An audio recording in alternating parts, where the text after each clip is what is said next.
Hello and welcome to this video. We were continuing the first chapter of your economics, that is development. In last video we discussed about how different people have different developmental goal, and in this video we will discuss about the national development or national development goal. Well, the meaning of national development means where we have to look after the overall development of the nation and not the developmental goal of any individual person or any individual group or any individual community or any individual social interest group. It's about the development of a nation overall.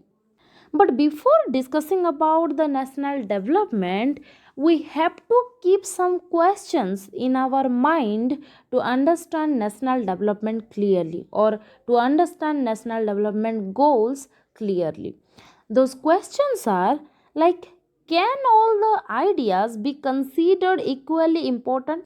As we already discussed in last video, that different people have different developmental goal, and there might be situations where one person's developmental goal might be destructive for another community or another individual.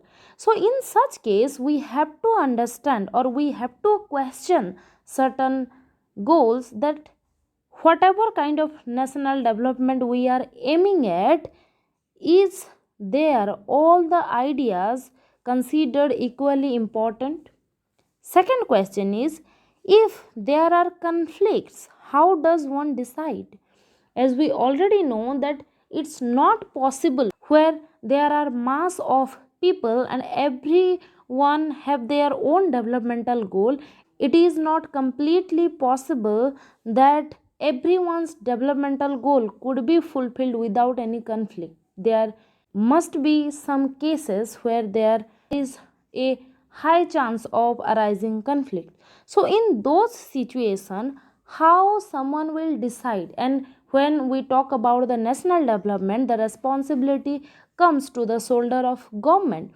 Then how in national development the government decide that which interest should be given priority and which interest should be compromised in order to reduce the conflict?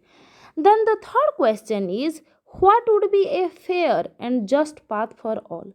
Then if there were some situation where conflicts arise, then how we will decide that which path to be choose? Because there might be some group who want some kind of development which might be destructive for other group. So it is the responsibility of the government and the whole nation to understand, to decide that which one is more important, the construction of that particular project or the restriction of that particular project.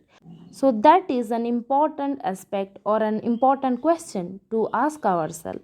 The next question is whether there is a better way of doing things. If we are choosing path A instead of path B, then is it all right to just choose between A or B, or whether there is some other possible ways to choose and not to choose forcefully between path A and B only?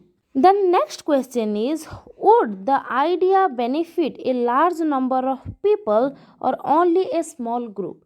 So, before choosing the path, the plan, it is very much essential to question that whatever path we are choosing when there is a conflicting situation, is that path is fulfilling the needs, the demand, the developmental goal of a large mass of people, going to fulfill the need, the demand, the interest of a very small group only, because we have to look after the large mass interest.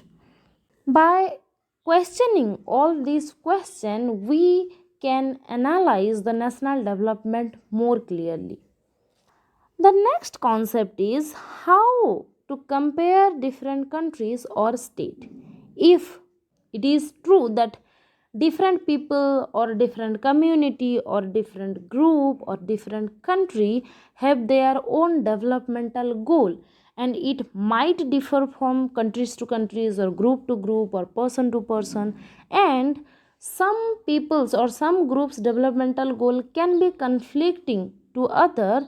Then how can we compare the countries or the states?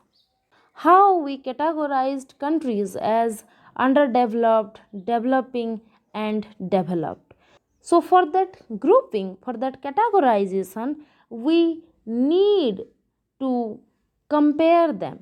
And if developmental goals differ from groups to groups or countries to countries, then how we compare them?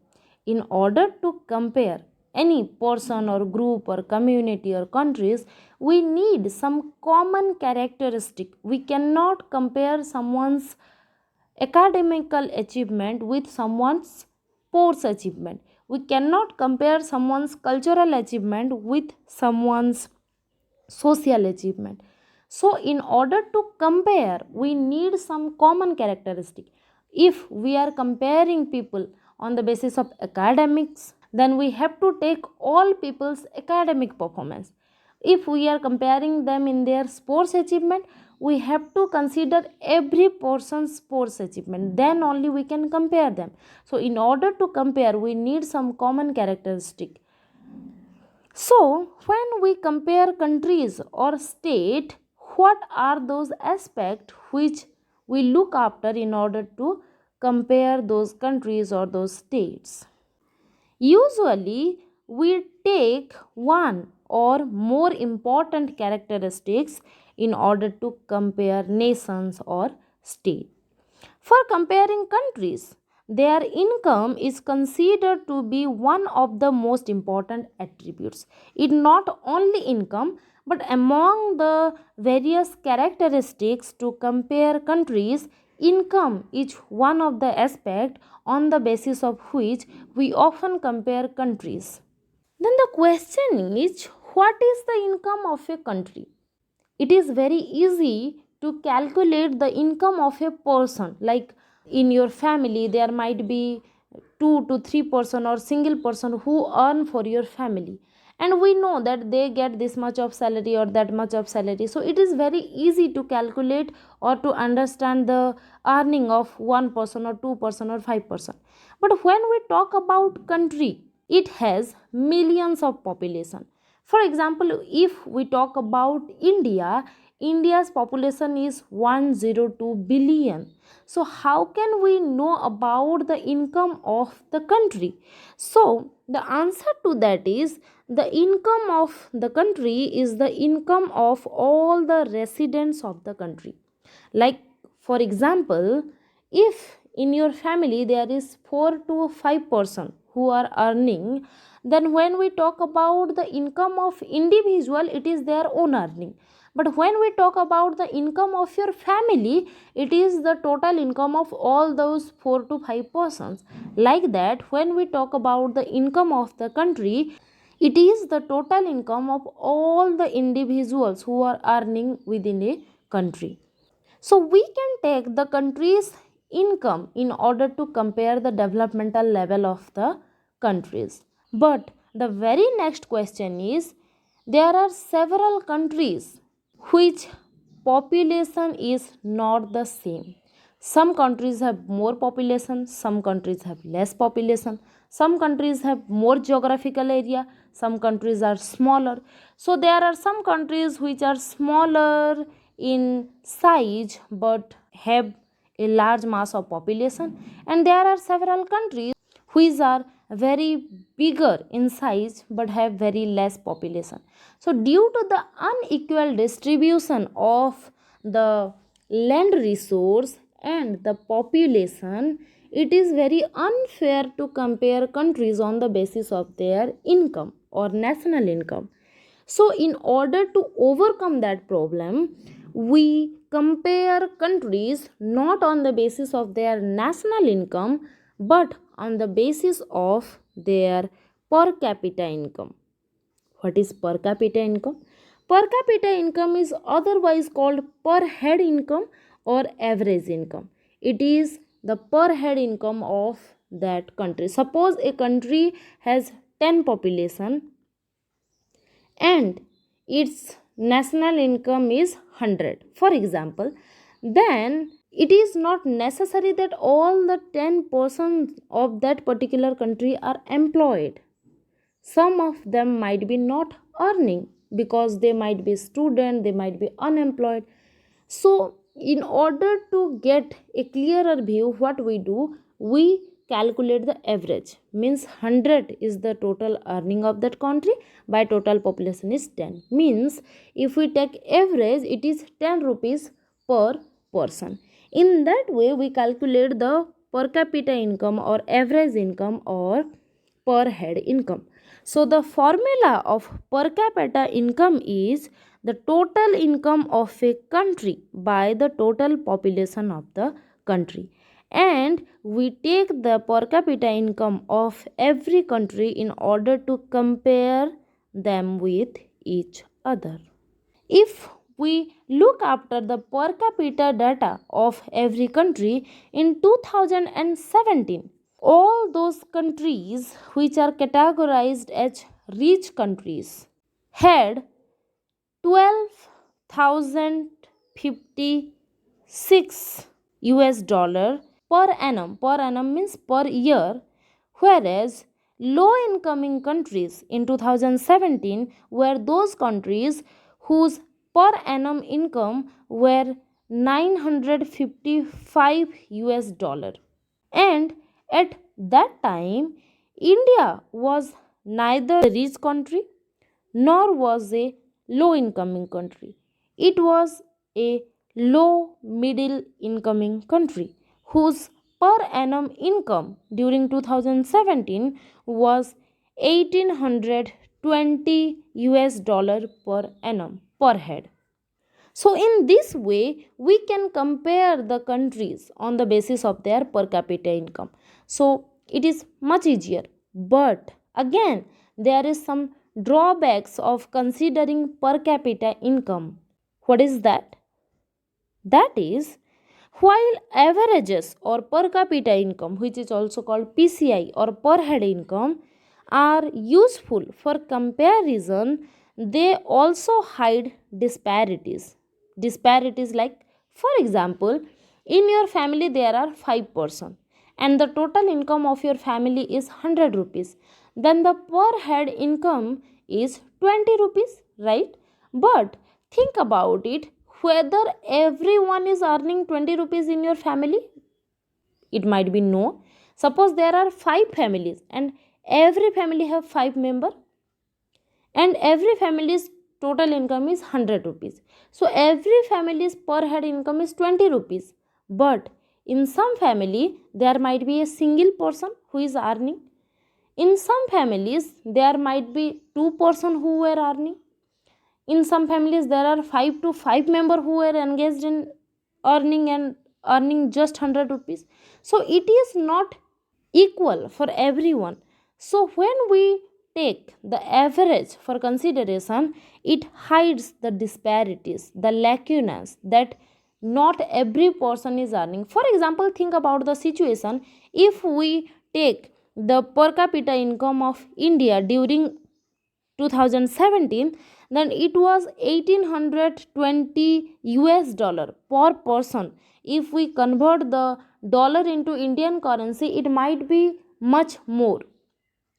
But think about it, is every person in India earn the same? No, there are some billionaires, whereas there are some poor who beg for their day to day life's maintenance.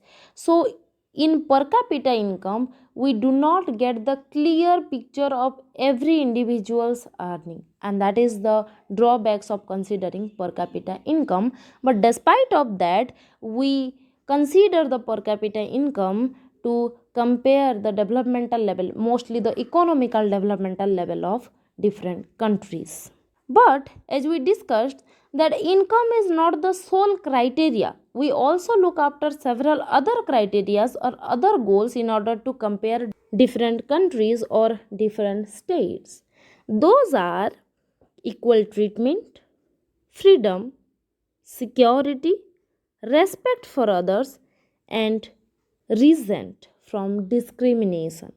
So money is not always everything. Sometimes people also want some social security, some social dignity, like equal treatment. Like you read about the story of Om Prakash Balmiki, B.R. Ambedkar in your class 6th SPL. I don't think it is necessary once more to repeat all those story. You knew about it already.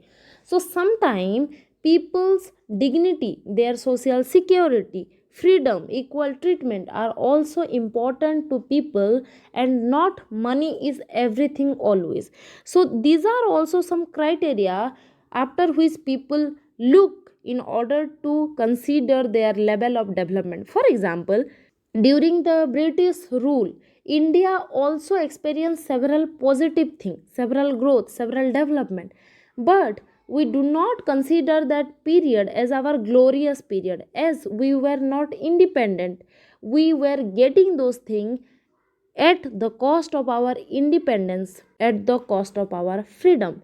So we wanted freedom desperately at that time and not the money. So in situations like that, people also look after these social aspects rather than considering only upon the income or the money.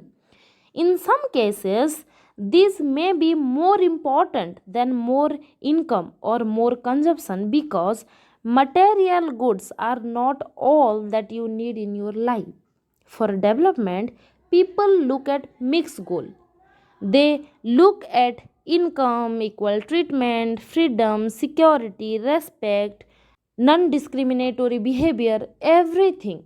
They do not look after a single aspect only. Because money in your pocket cannot buy all the goods and services that you may need to live well.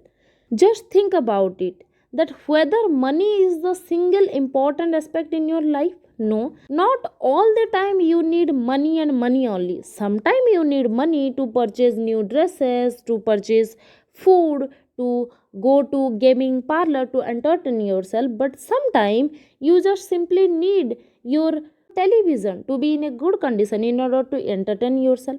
Sometimes you just want to go on a walk in order to refresh your mood. Sometimes you just need to play some indoor game or some sports in order to feel good. So it's not always about money. We need other things also to make our life interesting.